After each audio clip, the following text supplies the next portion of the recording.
কিছু জিনিস দেখলে চোখের শান্তি লাগে, তো কিছু জিনিস দেখলে মনের শান্তি। কিন্তু আমি আজকে আপনাদেরকে এমন একটা জায়গায় ভ্রমণ করাবো যেটা দেখলে আপনার চোখের এবং মনের দুইটাতেই অনেক অনেক শান্তি লাগবে।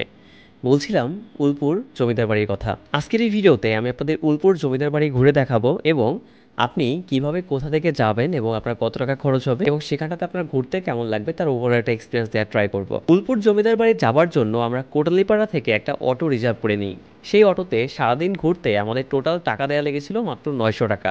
তো 900 টাকায় আমরা উলপুর জমিদার বাড়ি থেকে শুরু করে আমরা কিন্তু কালী মন্দির থেকে শুরু করে প্রত্যেকটা জায়গায় কিন্তু অনেক সুন্দর করে ঘুরেছিলাম। গোপালগঞ্জ থেকে উলপুর জমিদার বাড়ির দূরত্ব মাত্র 8 কিলোমিটার। সো গোপালগঞ্জ থেকে কিন্তু আপনি খুব অল্প সময়ে সেখানেতে পৌঁছাতে পারবেন। সো এখানে পৌঁছানোর পরেই প্রথমেই আপনাকে টিকিট কাটতে হবে। সো জনপ্রতি এখানে টিকিটের মূল্য ছিল মাত্র 20 টাকা। সো আমরা 20 টাকা দিয়ে টিকিট কেটে সবাই যথারীতি গেটে প্রবেশ করলাম। সো ফাইনালি আমরা চলে আসলাম উলপুর জমিদার বাড়ি। আর এখানটাতে আসার পর আমরা যেটা ভাবছিলাম যে একটু ঠান্ডা হবে আবহাওয়া, বাট এত পরিমাণ গরম এখানটাতে যে গরমের কারণে আমরা আসলে এখানে ঠিকভাবে হাঁটতেই পারছি না।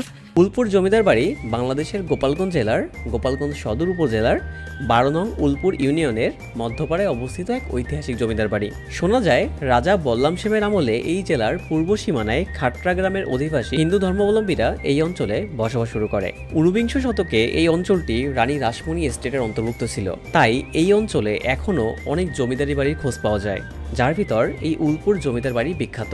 আমরা এখন লেক পার্ক দিয়ে ঘুরছি। এখান থেকে এখানে আপনি দেখতে পাচ্ছেন যে লেক পার্কটা কিন্তু অনেকটাই সুন্দর, আর চারপাশ থেকে ঘুরে পুরো জায়গাটা জুড়ে গেছে। 19বিংশ শতকে জমিদার পিতিশচন্দ্র রায় চৌধুরী প্রায় 200 একরেরও বেশি জায়গা জুড়ে এই উলপুর জমিদার বাড়ি প্রতিষ্ঠা করে। এখন আপনাদের মনে হতে পারে যদি 200 বছর আগেই এটা নির্মিত হয় তাহলে আপনাদের মনে হতে পারে এখনও কেন এতটা নতুন এটা। কারণ এটাতে আবার নতুন করে কাজ করা হয়েছে, যার কারণে আপনারা 200 বছর পরও এখন এই জমিদার ভবনটিকে অনেকটা নতুনের মতোই দেখছেন।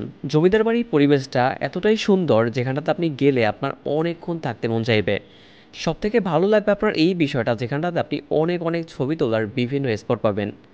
কিন্তু আমরা যেহেতু গরমের ভিতর গিয়েছিলাম তো ওইখানটাতে প্রচুর রোদ ছিল, যার কারণে আমাদের একটু কষ্ট হয়েছে। তো যদি আপনি সেখানে ঘুরতে যান ট্রাই করবেন একেবারে সকালবেলা অথবা বিকালবেলা যাবেন, অথবা শীতের সময় গেলে সব থেকে বেশি ভালো হয়। আমাদের সবারই অবস্থা খুবই খারাপ হয়ে গেছে, বাট এখানে লোকেশনটা এতটা সুন্দর যা দেখে আমরা অবশ্য সবাই একটু ভালো লাগছে আর কি। আমি যদি একটু ঘুরে ঘুরে আপনাদের দেখানোর ট্রাই করি, যেখানটাতে প্রত্যেকটা জায়গা দেখুন কতটা সুন্দর। এদিকে এখানে হচ্ছে আমরা পুরো জমিদার বাড়িটা আমাদের এদিকে রয়েছে, এই যে আমাদের পিছে আমার পিছুটা দেখতে পাচ্ছেন, আর সেটা হচ্ছে পুরো জমিদার বাড়িটা এইখানটাতে আছে এবং এইখানে লোকেশনটা অনেকটাই সুন্দর। পুরোটা আমি একটু ঘুরে দেখার ট্রাই করতেছি এখানটাতে। অ্যান্ড হেয়ার সো যেহেতু এটা আমার ফার্স্ট ঘোরার কোনো একটা জায়গা, যদিও আগে কয়েকটা জায়গায় ঘুরেছি বাট আমি দেখানোর কখনো কোথাও ট্রাই করি নাই। বাট আমি ট্রাই করতেছি যে আপনাদেরকেও দেখানোর যে আপনারা কিভাবে এখানটাতে আসবেন বা কোন টাইমটাতে আসলে বেসিক্যালি বেটার হবে। যে এত রোদের ভিতরে যদি আপনারা আসেন আমার মতো, তাহলে যেটা হবে আপনারা ঘুরতে সুন্দর করে পারবেন, বাট আলটিমেটলি হচ্ছে এখানটাতে দাওয়াতেই পারবেন না, এতটা পরিমাণ গরম এখানটাতে। সো এইদিকে দেখুন, এই লোকেশনটা দেখার ট্রাই করি, যেখানে অনেকটা সুন্দর এই জায়গাটা। পুরো জায়গাটা যদিও সুন্দর এবং প্রত্যেকটা লোকেশন আসলে যারা সুন্দর সুন্দর ছবি তুলতে যাচ্ছেন তাদের জন্য জায়গাটা আরো বেশি সুন্দর হবে। এবং এই জায়গাটা কিন্তু অনেকটাই বড়। আমি এদিক থেকে ঘুরে আসলাম, অ্যান্ড এইখানটাতে যেটা আছে যে এই পাশটা কিন্তু পুরোটাই একটা পুকুর, এবং এই পুরোটা কিন্তু ঘুরে একটা দিঘি আছে অনেক সুন্দর। সো আমরা যদি এদিকে একটু যাওয়ার ট্রাই করি তাহলে দেখবেন এখানটাতে আরো আমরা জিনিসপত্র দেখতে পারবো। তো বাচ্চাদের জন্য অনেক খেলার বিভিন্ন টাইপসের জিনিসপত্র আছে। তো এই যে জায়গাতে এখানটাতে সুন্দর সুন্দর জিনিসপত্র আপনি এখানে দেখতে পারবেন। তো আমরা এখন পুকুরের পাড়ে চলে আসছি অলমোস্ট। অ্যান্ড এই জায়গাটাও কিন্তু অনেক অনেক অনেকটা বড়, এই পুরো জায়গাটা।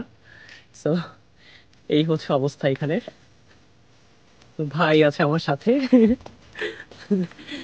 তো আর আমি আসছি, আমাদের সাথে অনেকে আছে, মা আছে, বোন আসছে, স্বাধীন আসছে, আর অনেকে আসছে।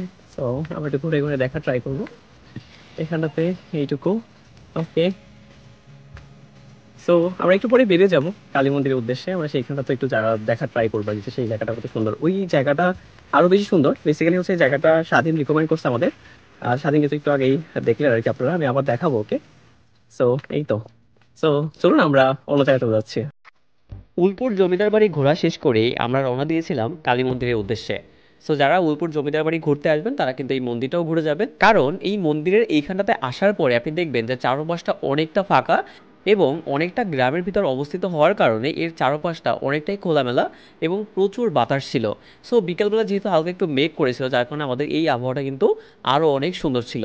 সো কালী মন্দিরের এই জায়গাটায় আমরা প্রায় 1 ঘন্টারও বেশি সময় ঘোরাঘুরি করেছি এবং এই ঘোরাঘুরি করতে করতেই অলমোস্ট সন্ধ্যা হয়ে গেল। তাই আমাদের এবার সময় হলো বাড়ির উদ্দেশ্যে রওনা দেওয়ার। এবং সারাদিন এই রোদের ভিতর অনেক অনেক এনজয় করে আমরাও ফাইনালি বাড়ির উদ্দেশ্যে রওনা দিলাম। ধন্যবাদ সবাইকে এতক্ষণ আমাদের সাথে থাকার জন্য এবং জায়গাটিকে উপভোগ করার জন্য। সো ভিডিওটি কেমন লাগলো অবশ্যই কমেন্টে জানাতে ভুলবেন না। এবং এই ট্রাভেল রিলেটেড বিভিন্ন ইনফরমেশন টাইপসের ভিডিও পেতে অবশ্যই কিন্তু আপনি টিপি সানের ফেসবুক পেজ এবং ইউটিউব চ্যানেলটি ফলো করে রাখতে পারেন। ধন্যবাদ সবাইকে, দেখা হবে নতুন কোনো ভিডিওতে।